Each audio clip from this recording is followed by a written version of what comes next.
जय श्री राम दोस्तों, जय बजरंगबली। तो आज हम बात करेंगे हनुमान जी और उनको मिली हुई जो 8 सिद्धियां हैं उसके बारे में। तो चलिए बिना किसी देरी के इस वीडियो को शुरू करते हैं। सबसे पहले हम बात करेंगे अष्ट सिद्धि, यानी कि अष्ट सिद्धि का अर्थ क्या होता है। अष्ट सिद्धि का अर्थ है कि 8 विशेष प्रकार की अलौकिक शक्तियां जो किसी भी कार्य को संभव बना सकती हैं।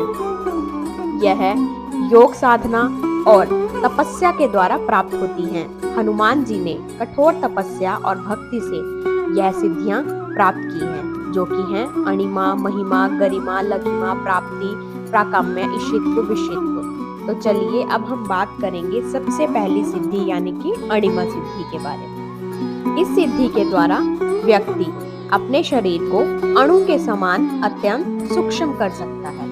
हनुमान जी ने इस शक्ति का प्रयोग श्रीलंका में घुसने के लिए किया था।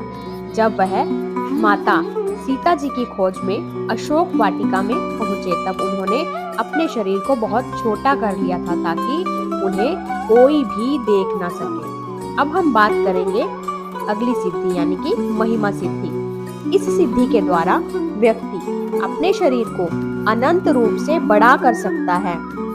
जब हनुमान जी ने समुद्र लांघने के लिए विशाल रूप धारण किया था, तब उन्होंने इसी शक्ति का प्रयोग किया था। लंका दहन के समय भी हनुमान जी ने अपना विशाल रूप धारण किया था। वो इसी महिमा सिद्धि के द्वारा धारण किया था। तो चलिए अब हम बात करते हैं गरिमा सिद्धि। इस सिद्धि के द्वारा व्यक्ति अपने शरीर को अत्यधिक भारी बना सकता है, जिससे कोई भी उसे हिला ना सके। हनुमान जी ने इस शक्ति का प्रयोग कब किया? जब उन्हें रावण के पुत्र इंद्रजीत ने नागपाश से बांध लिया था। उसी समय हनुमान जी ने अपने शरीर को इतना भारी कर लिया था कि इंद्रजीत भी उन्हें उठा नहीं सका। अगली सिद्धि है लघिमा सिद्धि। इस सिद्धि से व्यक्ति अपने शरीर को अत्यंत हल्का कर सकता है, जिससे कि वह हवा में भी उड़ सकता है और जल में तैर सकता है। हनुमान जी ने इस शक्ति का प्रयोग समुद्र लांघने के समय और आकाश मार्ग में उड़ने के समय इसी लघिमा सिद्धि का उपाय का प्रयोग किया था। उसके बाद अगली सिद्धि है प्राप्ति सिद्धि। इस सिद्धि के माध्यम से व्यक्ति किसी भी स्थान पर पहुंच सकता है, वो भी बहुत ही जल्दी, और इच्छित वस्तु को प्राप्त कर सकता है, यानी कि जोन सी भी उनको वस्तु चाहिए वो उसको प्राप्त कर सकता है। और हनुमान जी ने इस सिद्धि का प्रयोग कब किया था? जब हनुमान जी हिमालय पर्वत से संजीवनी बूटी लेने के लिए गए थे, तब उन्होंने यही सिद्धि यानी कि प्राप्ति सिद्धि का प्रयोग किया था।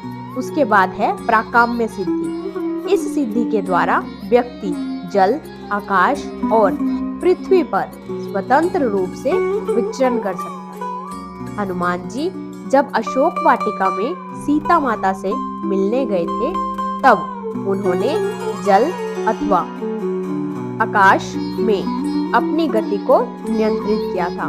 वह उन्होंने इसी सिद्धि यानी कि प्राकाम्य सिद्धि के वजह से किया था। उसके बाद है इशित्व सिद्धि। इस सिद्धि से व्यक्ति संपूर्ण पृथ्वी के तत्वों को नियंत्रित कर सकता है। हनुमान जी ने इस शक्ति के द्वारा लंका में अग्नि को नियंत्रित किया था, जिससे आग ने केवल राक्षसों के नगर को जलाया, जिससे कि अशोक वाटिका और वहां के निर्दोष लोगों को कोई भी नुकसान नहीं हुआ। अगली सिद्धि और आखिरी सिद्धि है विशित्व सिद्धि। इस सिद्धि के द्वारा व्यक्ति किसी को भी अपने वश में कर सकता है। हनुमान जी ने इस सिद्धि का प्रयोग, अपनी ये शक्ति का प्रयोग तब किया जब उन्होंने अहिरावण और महिरावण को हराया था। तो दोस्तों, ये थी हनुमान जी की 8 सिद्धियां जो उनको मिली हुई हैं। अगर वीडियो अच्छी लगी हो तो चैनल को लाइक, शेयर और सब्सक्राइब